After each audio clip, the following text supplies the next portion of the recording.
Welcome on the show, magician who has performed to ex-British Prime Minister Theresa May, the royal family, and more. A presenter for MTV's The Royal World and YouTuber with 1.5 million subscribers. It is the one and only Archie Manners.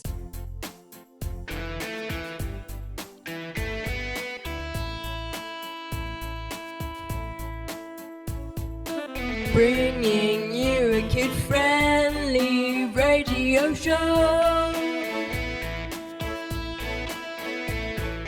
every Saturday afternoon on YouTube,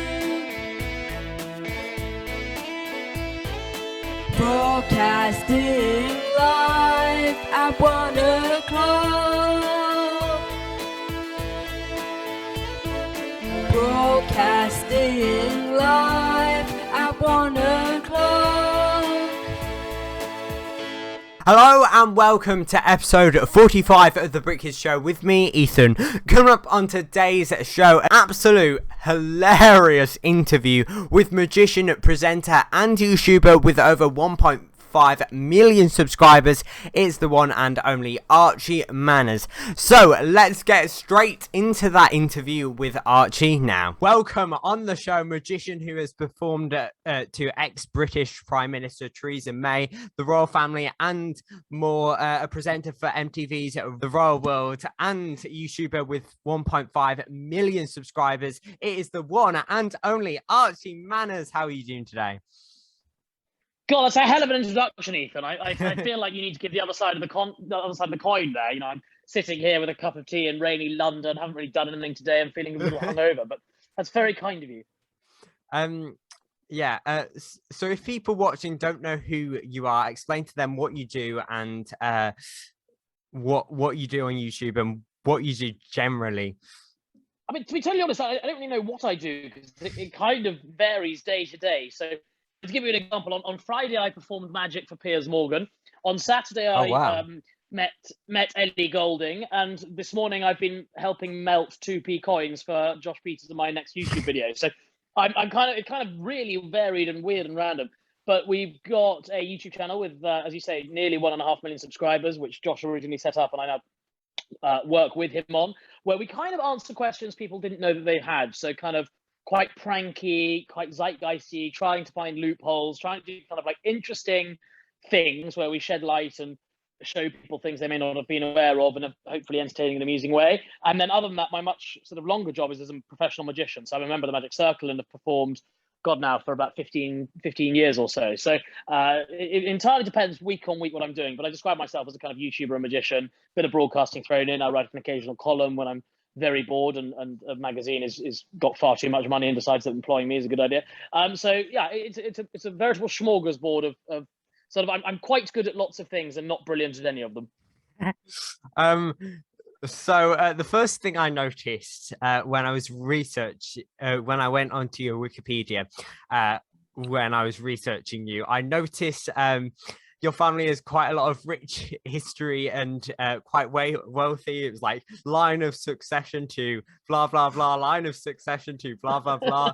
I had like 10 different tabs open of all the people you're related to. I don't know who wrote my damn Wikipedia page. It's very, very annoying. It's like an episode of Who Do You Think You Are, except I'm not nearly well known enough to go on the real thing. And do you think that posh background gave you something that helped you get the success that you have got? Or do you think in this day and age, it doesn't really matter what background you come from? I'd like to think that it doesn't matter what background you come from. It's probably not for me to say, to be honest. I suppose when it comes to the pranks that we do on YouTube, sounding like I do, which is like a prat, can be quite helpful. Like people, I think, respond to that kind of accent in a good way, in the same way that Josh, being South African, he sounds really kind of bored the whole time. He sounds like he's constantly about to fall asleep. Is also quite helpful. He's much more kind of understated and reserved in the way that he speaks. So in terms of kind of pulling off these kind of confidence tricks that we do on YouTube, my accent is, I think, slightly helpful. But beyond that, I don't know. I think anything in life comes from a hell of a lot of luck, and I have definitely been very, very lucky. But also a bit of hard work. I'm going to open my washing machine door because it's now making noise. You see, this is the other side. I'm not that posh. I don't have I have to wash my own clothes. I've got a minute left. There we are. That shows you how incredibly unposh I am. My washing machine's got 1 minute and it'll stop making noise. So I also noticed you went to an independent boarding school. Do you think that Well, you're diving straight in here. It's like being on Newsnight. This it's great. It's like having Jeremy Paxman here. Gosh, shoot. Do you think that experience taught you anything that has helped you through life? I think I was incredibly lucky to have the education that I had, and I'm very, very grateful. And I hope one day we live somewhere where everybody can have the same opportunities that I did. Whether it was useful in terms of entertainment, I don't really know. It was like a lot of people in kind of comedy and entertainment. I learned, I think, how to be funny when I was at school. That had nothing to do with the school that I was at, but it was, one of those places where if you were cool, it was because you were good at sport, and I was absolutely abysmal at sport. I was like a kind of fish trying to play football. I just couldn't do it. And I learned, therefore, that the way to get on with people was to try and be funny. So in that sense, that environment was kind of helpful in terms of growing those comedic chops, which hopefully I've deployed in some way now. So when and how did you start doing magic? So it's hard to put an exact date on, but my godmother gave me a magic set for Christmas when I must have been 4 or 5, something like that. And so is that now getting very noisy, that washing machine? It literally has less than a minute to go. Do you want to ask that question in 1 second? Can you hear it? No, I can't hear it. Because I feel like I'm sitting next to the North Korean nuclear missile testing site. It feels like it's about to take off. I'll fire away anyway. Yes, so I was about 4 or 5. I was given a set by my godmother, got completely hooked on it. It was one of those children's sets that you get given from a toy shop. And then I used to charge, it's awful looking back on it now, I used to charge my parents' friends 50p when they used to come over for lunch or dinner.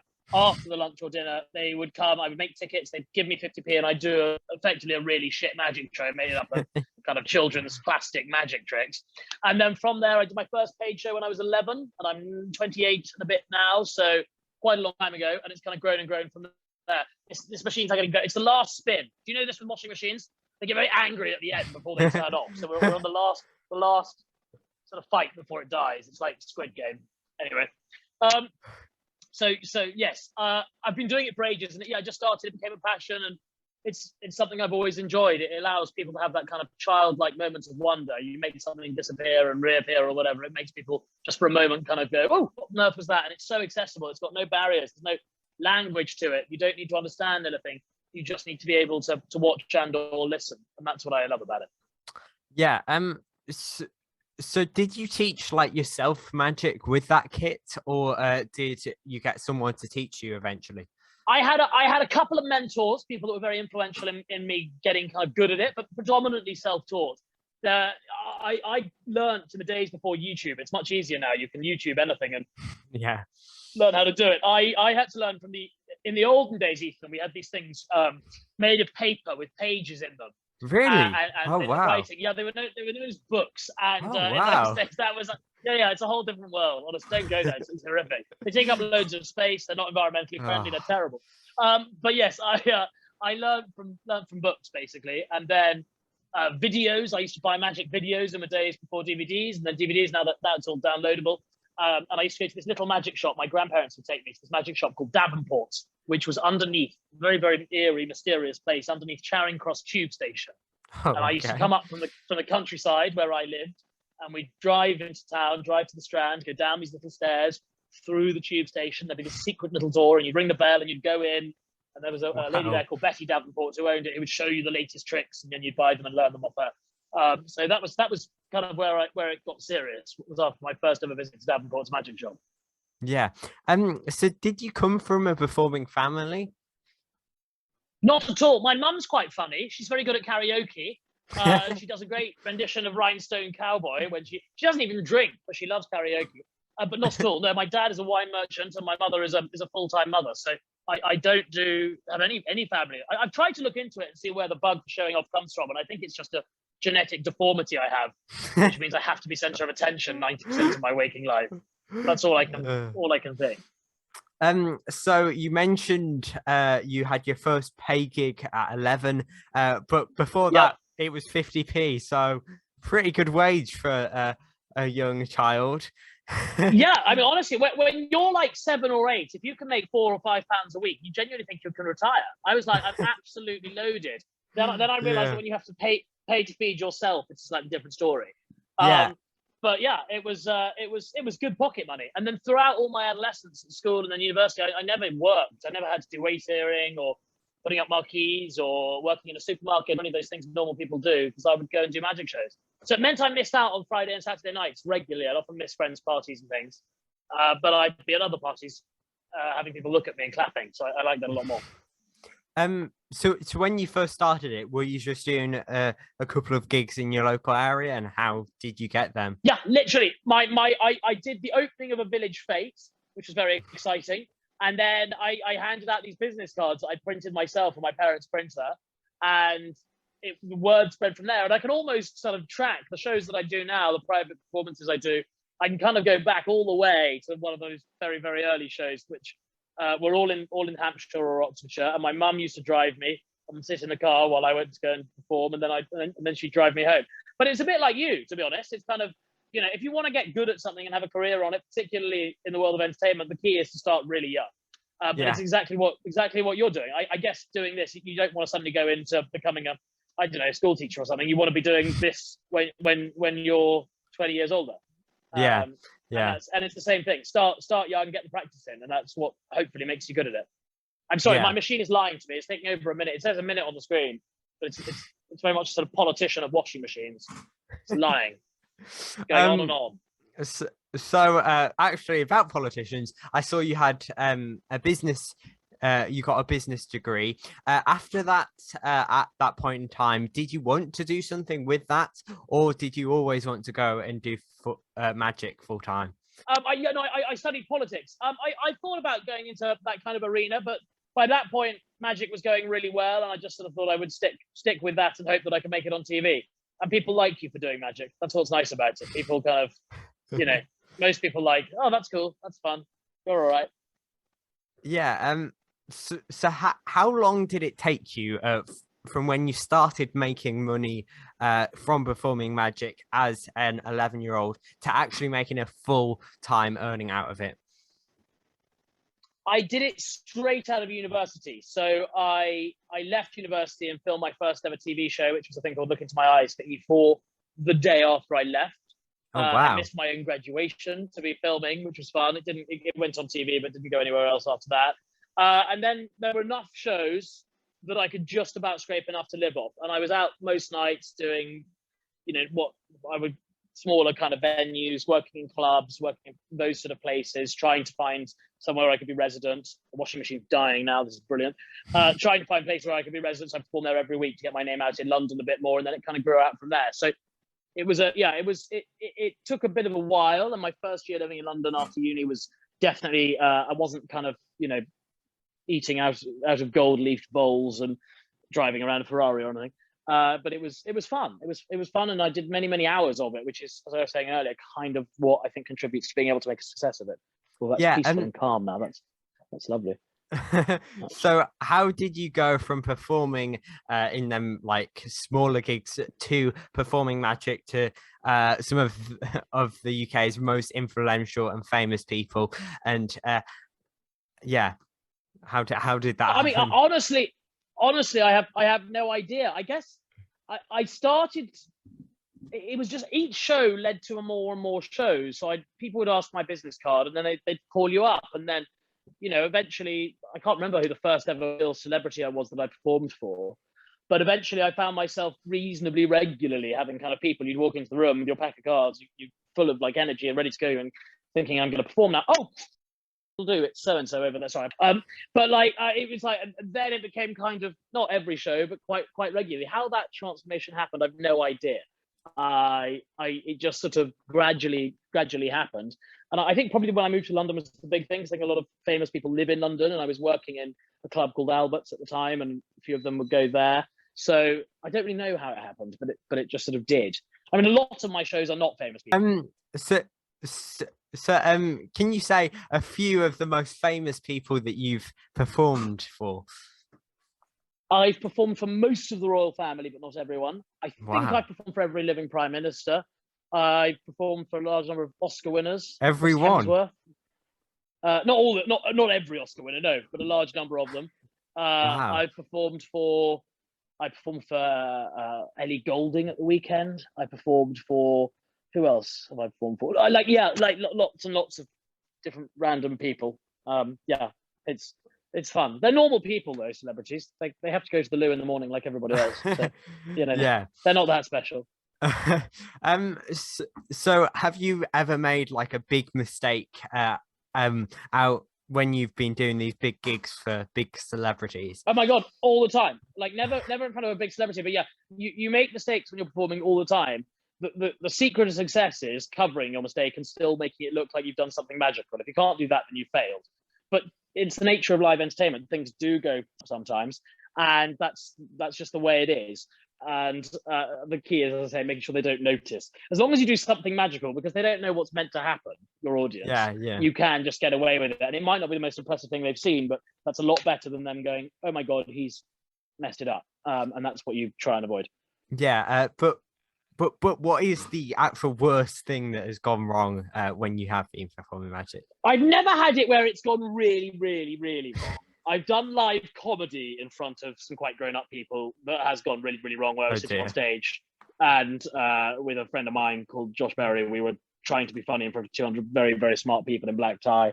And we were there for 15 minutes and nobody laughed, and you just wanted the world to kind of swallow you up and spit you out. But no, I've never had a magic trick that's gone completely wrong in any meaningful way, thankfully. Occasionally you drop a whole pack of cards. That makes you look a little bit foolish. So what is your most favorite and least favorite thing about performing magic?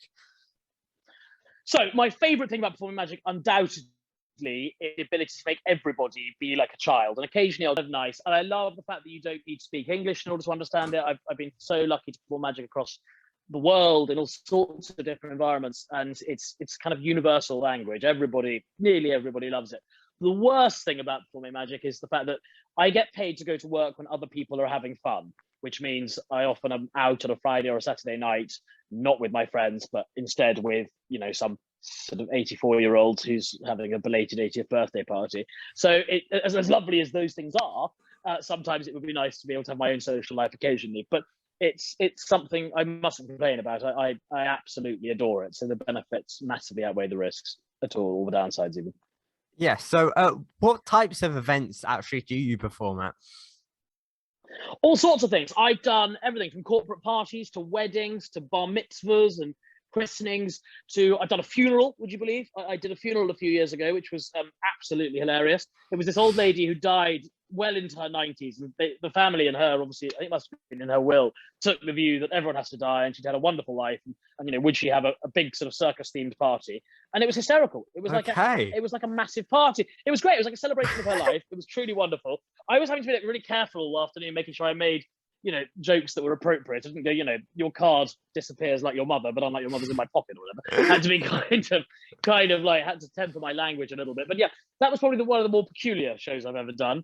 I've done things in, all sorts of different weird and wonderful places.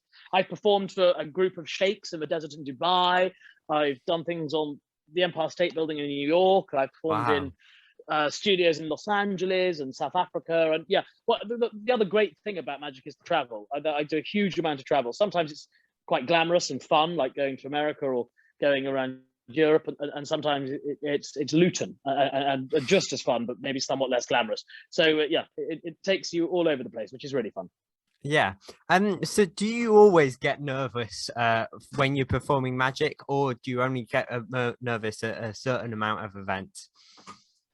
Because I've done it so much, I've never added up how many gigs I've done, but I think it must be in the thousands. Cool. I don't really get nervous at all, to be honest with you, which is probably very arrogant. I could probably do with a few more nerves. I don't. I just kind of rock up and do my thing and leave. So I used to get quite nervous, particularly if there was someone in the audience I recognized. Now I just take the view that if I have a rubbish show, I have a rubbish show. It's what happens. It doesn't happen very often, thankfully, but you have to accept that if you go into the world of entertainment, like any job, everyone has a bad day in the office. And so I don't really get too nervous. Being grilled by a 13-year-old on Zoom, however, is terrifying. That's far more nerve-wracking than any magic show I've ever done. Thank you. So how many hours does it take you to master a new trick? It depends entirely on the trick that I'm doing, to be honest with you. And nowadays, I've kind of got the building blocks. So you learn how to make a card disappear or reappear or change the 2 of clubs into the 5 of spades or whatever. And now when you read about a new trick, often it's like a recipe and you've got the ingredients already. I'm a great believer in the 10,000 hour rule for almost anything. And I think if you're aware of this, it's a theory that if you do 10,000 hours at something, you will be very good at it. It doesn't apply universally. If I did 10,000 hours playing tennis, I'm still not going to beat Emma Raducanu, but as much as I can try. But if you've got a bit of talent and a lot of hard work and you really focus and you do a lot of it, then you will, I think, succeed. And with magic, I've done probably my 10,000 hours a few times over. And the reason for that is A, I love it, and B, a lot of it's just fiddling. So, you know, I can just roll a ring over my finger like this, and I'm doing that while I'm watching TV or having a conversation with you, and I'm kind of still practicing, because magic is both chatting and communicating and being funny and entertaining or whatever, but it's also the simple motor skills of your hands being able to dance around if they need to. So for me, a lot of the practice happens when I'm not even consciously doing it, which is helpful. Yeah, and do you have like a set of magic tricks that you do at like every single event, or do you change them from event to event? I change them pretty regularly, because I've got so many I can perform. I have my favorites, and certainly I do probably perform 1 or 2 things at almost everything I do, but beyond that it does massively change. It depends on the audience. I do quite a lot of work for foreign clients who won't understand something that requires a huge amount of English and understanding, so I do more visual things. Or if I'm performing for someone who's much younger, who's never used a pack of cards before, then it's something different to someone who's very old. Or so I do various stuff, and I'm constantly learning new things. So I do a lot less practice than I used to now, but I do still practice a fair amount, and that's more about incorporating new material into the routine, because I'm very lucky. Occasionally clients are kind enough to book me more than once, so they want to see different tricks. It's funny because you can go and see, you know, One Direction twice and people don't mind, but apparently seeing me twice, if you haven't got different tricks, they do mind. I'm clearly different in that regard. Yeah. So a person that I've interviewed before, Will Franz, who's a very talented 15-year-old magician and does YouTube videos about magic. He was going to join and perform. I think I've met him. Oh, have you? I think possibly, yeah. Ginger. Yes, I have. I think I met him with a thing called Clash of the Creators, which was a YouTuber football match. Yeah, he was there. I went to. Yeah. So I interviewed him. He was going to join and show you a magic trick, but he couldn't. But he does have some questions to ask you. So what would you say the best way to respond to hecklers, and do you use set phrases to respond to them? So the best way of responding to hecklers is to have had so much experience with hecklers that whatever they say, you've got a stock funny response. So it doesn't just mean going, you know, your nose looks silly, regardless to whatever they say. Yeah. It's if you've had enough hecklers in your time, in the back of your brain somewhere, you've got a response. I've kind of heard most of the heckles that anyone's ever going to say, because most of the public aren't really, they think they're very funny when they're 4 pints down and they're, you know, with their friends. They're generally speaking not that funny. So it's just experience. And it depends where you are as well. I mean, if you're around nice people, they tend not to heckle. If I'm doing a comedy club or a comedy set, they will heckle and I'm ready for it. But if I'm doing someone's 50th birthday party, they won't heckle. So I don't use any kind of stock responses, but I think probably I've got so many memories of heckles and experiences of it that whatever they say, I tend to have something, hopefully have something funnier to give them back. Yeah. And do you just do like private events, or like have you like toured and members of the public could like book tickets? I've done shows at Edinburgh at the festival when I was 19, which was absolutely abysmal. I think it got 1-star reviews all round. It was a great experience. It was supposedly a comedy magic show, and I'm not sure it was that magic, or definitely I'm absolutely certain it wasn't that comedy either. And I do occasional shows for members of the public, but to be honest, most of it's private events now. That tends to be what I focus on. It's enough for me, otherwise I would just sort of burn out. But yeah, maybe one day I'll do another public one. Yeah. So how did doing magic progress into presenting things like Archie asks, w- um, which is so funny, by the way. I was watching a few of them when I was Oh, thank researching you very you. much. Very, very funny, and presenting for MTV on the Royal Thank World. you. How did magic go into presenting? Well, it's kind of a interesting thing. Magic's one of those art forms that is, unlike lots of other kind of entertainment, quite transferable. Because yes, as I was saying earlier, you've got to have the skills with your hands, but the rest of it's just presentation and being able to present yourself however you want to. So if you want to be funny, then be funny. If you want to be dark and mysterious, be dark and mysterious. If you want to be like a children's magician and work at Butlins, then that's a very different style. So it kind of incorporates all different kinds of entertainment. And I was doing magic, it was going reasonably well, but I always wanted to do something bigger and move not away from magic, but have something else going with it. So I had this idea for Archie Asks, and I got convinced a friend to film me, and we went out and asked people on the street silly questions at various major events and made up sort of news stories and see how they commented to it. And it went reasonably well. It didn't go multi-viral at all. Lots of people have put up stuff that has done much better, but it was well made, and I'm quite proud. It's some of my sort of favorite memories and favorite stuff that I've done is in Archie Asks. It took a lot of work and it was quite expensive to make, but it was just a sort of natural evolution for me. And then that was seen by a guy called Joe Sugg, who was on Strictly Come Dancing. Oh yeah, One yeah. of the original big British YouTubers. And actually Archie Asks was then how I ended up working with Josh Peters. So if I hadn't had done that, I wouldn't now end up YouTubing as I do now. So it was a very important thing in terms of my career. I look back at that as a fairly pivotal moment. So do you so you must need a lot of confidence to do Archie Asks. Yes, you do. Fake it till you make it. That's the answer. And look like you know what you're doing. It's exactly like you're doing. Look, you've got the on-air sign behind, you've got the professional microphone. Yeah, So I'm looking at you now, and I feel like I'm on the Joe Rogan podcast. It's like straight away.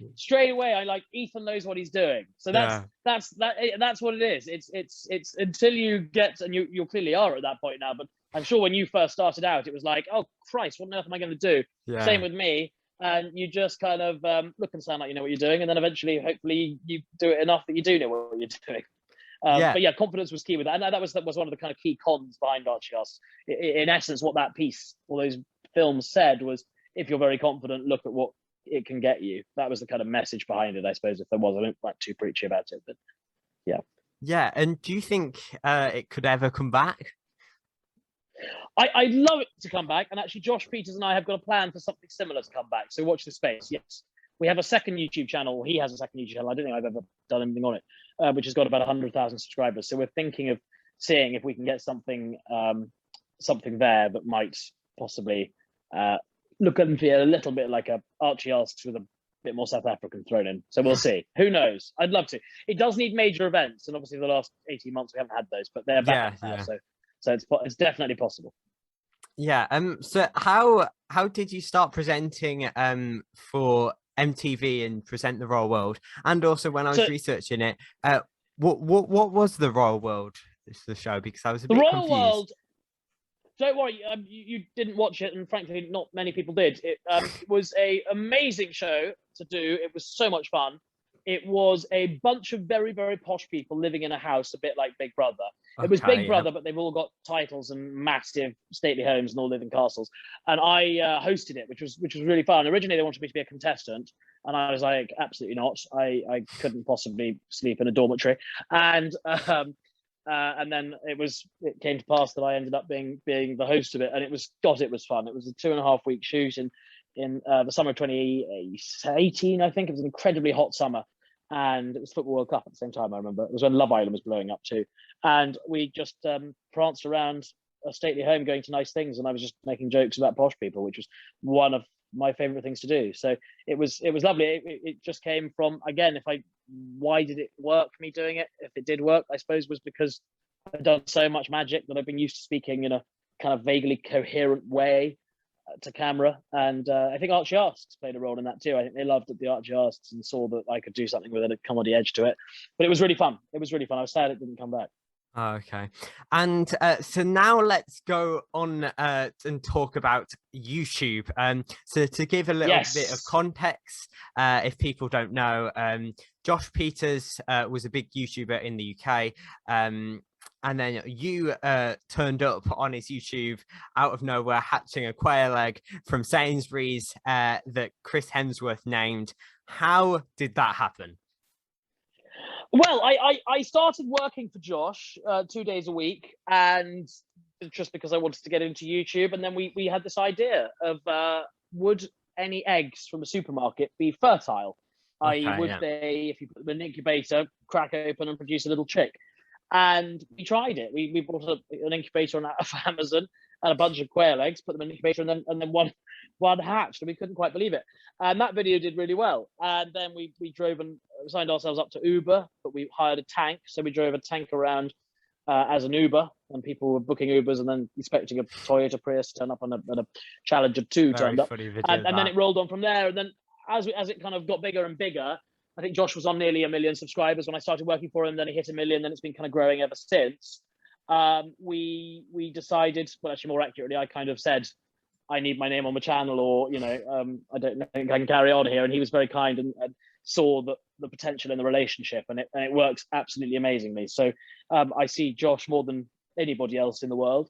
And we sit around coming up with fun things to do and then go off and do them. But yeah, it was rare. Josh, as you say, was the original YouTuber, friends with Casper Lee and part of that kind of boy band era of Casper and Joe Sugg and Ollie White and the Maynards and all of that. And then as the other guys have kind of slowly dissipated and not really doing YouTube now, their focuses are elsewhere, we've managed to find a new little area where we can muck around, which is great. So it's been really fun. Yeah, so do you now own like 50% of the channel then? We have an arrangement between ourselves, which I will keep between ourselves for now. But it's where we both work on it full time. Pretty much. So what did you do for Josh before you started appearing in videos?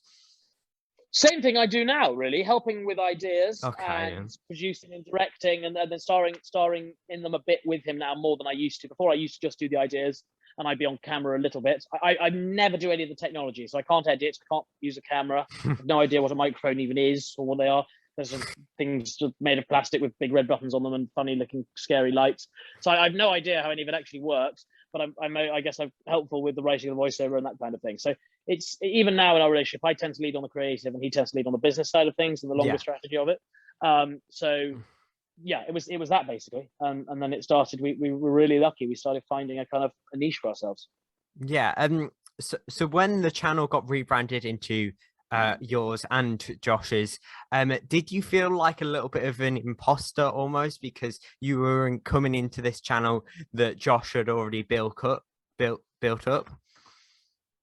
Not really, no, because I think he was, on 950,000 subscribers also when we first met, and then we were working very closely together to get that up to the 1.46 that it's on now. So, yeah, I mean, I felt very grateful that he gave me that opportunity, but I also was absolutely certain that the relationship we had was one that was really brilliant and was coming up with great things. So I was kind of, as he presumably was too, or he would have said no. So no, I didn't feel like an imposter. I felt like it was the right thing to do for both of us, and hopefully that's been proved correct. Yeah. So how long does it take you to make the videos? Because you don't really have a schedule of uploading, because you did 2 videos 2 months ago, like a couple of weeks apart, then one 6 months ago, then one 7 months ago, one 9 months ago. So the videos must take a long time to make because of them gaps between them. It's the ideas that take ages to come up with. The execution of the videos can take a long time, can be very short. I mean, we've done videos that we've turned around in 46 hours. We've done videos. Wow. We took Katie Hopkins to Prague and gave her a very rude award. That was something that was planned over a couple of months. So it entirely depends. The golden rule is we don't upload if we don't think it's good. So we will not ever upload something that isn't absolutely the best we can make it. So we're constantly working on things that don't work and that we don't upload. And I don't subscribe personally to this idea that one should upload every week or every 3 days or whatever. That's great for lots of people and it works beautifully on the platform. For me, I'm much more about the quality of the work, and people will watch it if it's good, and I will wait until we've got something good before push and go. So we're working on something now. Don't know if it's going to work or not. We'll find out next week, and there may be a new video. If not, it'll be another 3 months, but that's okay. Yeah. So do you plan and make more than one video at a time? And yeah, we usually have a slate of 3 or 4 that we're working on at any given time, and then usually of those, maybe 2 will actually kind of get close to working, and then 1 will be good enough to actually film and produce. But also, Josh loves going on holiday, so that also is why it slows down. The guy is incredibly keen on sun. He loves sun. That slows us up a bit. And also, how much do you spend on, because one of your most popular video is when you hired an Ed Sheeran lookalike, flew him over to the US and took him to a massive boxing fight. Also the one where you gave extreme racist Katie Hopkins a rude award, as you said. That must have cost a lot of money.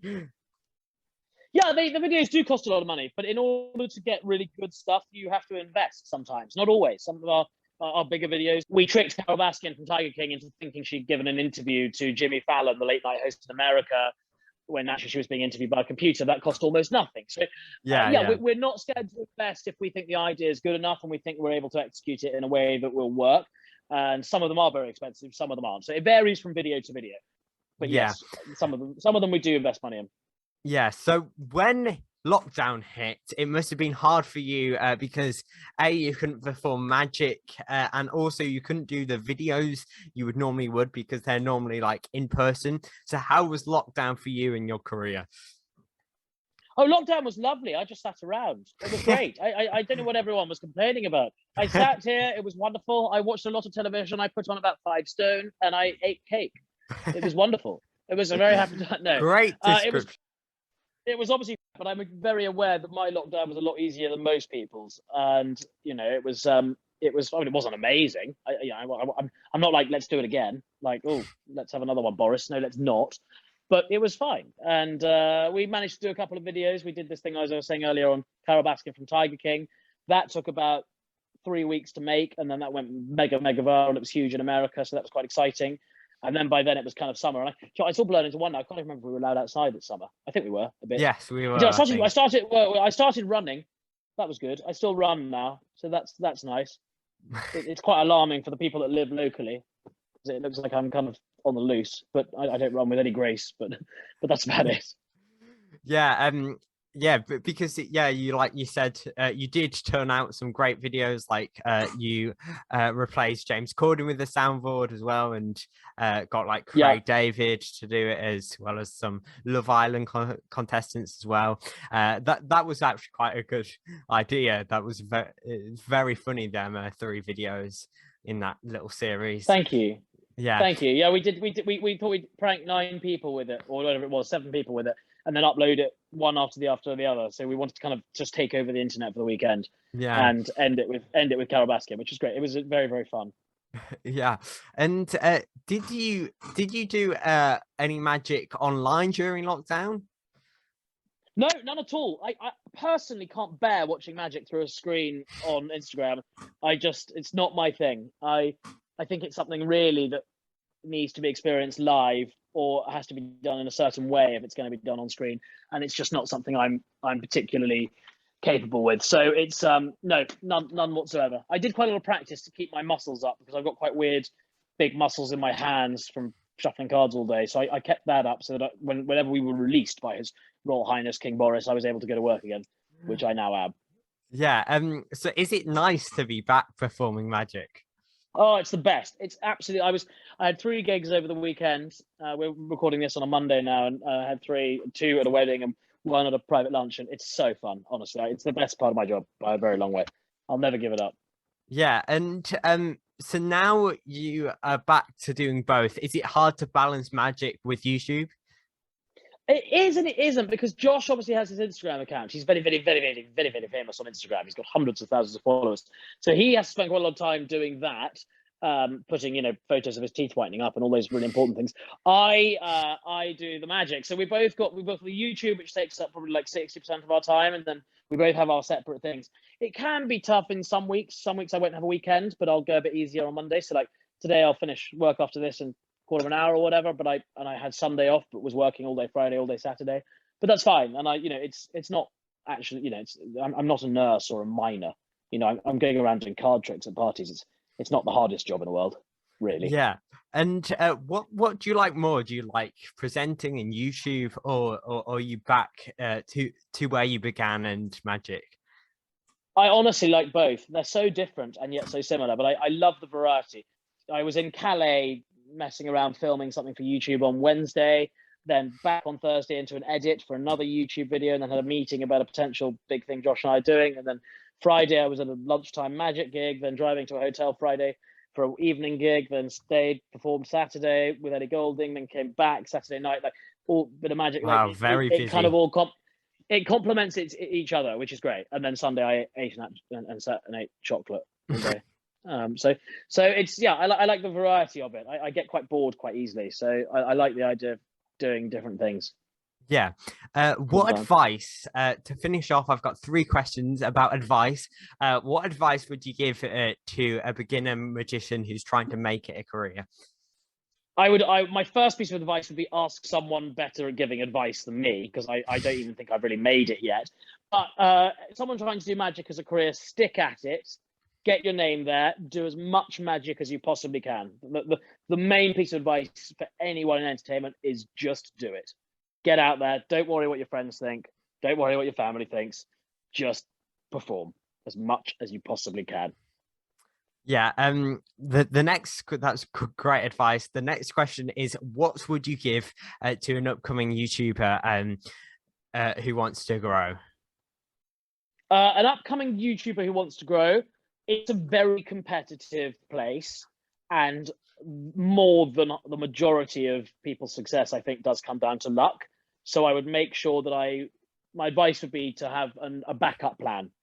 I always have my magic, and I have a degree, but I have my magic, which I can always make money from kind of wherever I am in the world. Maybe not very much, but I can. And I think if you're going to go into YouTube, you are taking a risk, which is great. Take risk, but take your studies seriously as well, because a lot of people don't manage it. That's all a depressing message. This is my final question. There we go. Would you give to me becoming a presenter? I think exactly what you're doing. I have literally no further advice. It's great. How old are you now, Ethan? 13, 14? Yeah. You're 13. You will get older, and you're going around. You've got Claudia Winkleman and Gabby Logan and Joe Tasker, and then this idiot here. You're really going downhill actually in your guests. You started very well, and then now you've got me. I think maybe keep doing what you're doing. Keep emailing people, but I think maybe pitch a little higher than me. I think let's at least get to Z-list celebrities, shall we? But just keep doing what you're doing. You're smashing it. It's fantastic. It's been really, really fun. Thank you so much for having me. Thank you. So thank you for coming on. Have a lovely rest of your afternoon. You too, Ethan. Thank you so much for having me. You've made me laugh. It's been great. Good. That's all we can ask for. Well, we'll see you soon. Thank you so much, mate. Okay, bye. Bye. So hopefully you enjoyed that interview with the one and only Archie Manners. I do want to say a big thank you to Archie for taking time out of his day to talk to me.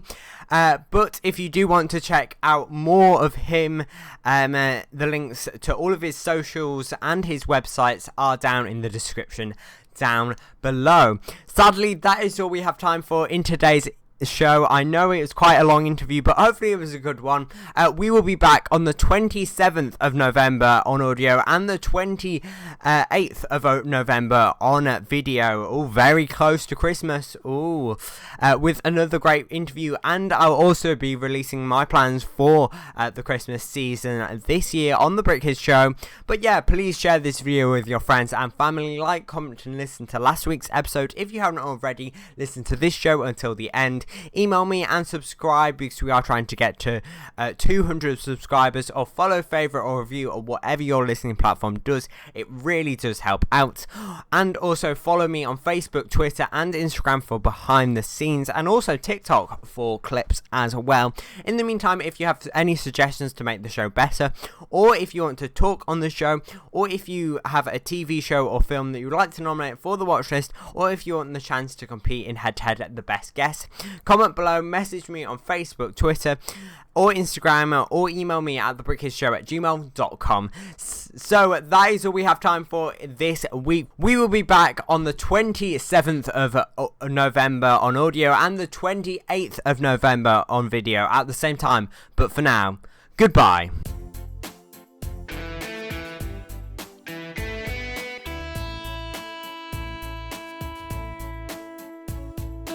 Bringing you a kid-friendly radio show. Every Saturday afternoon on YouTube. Broadcasting live at 1 o'clock. Broadcasting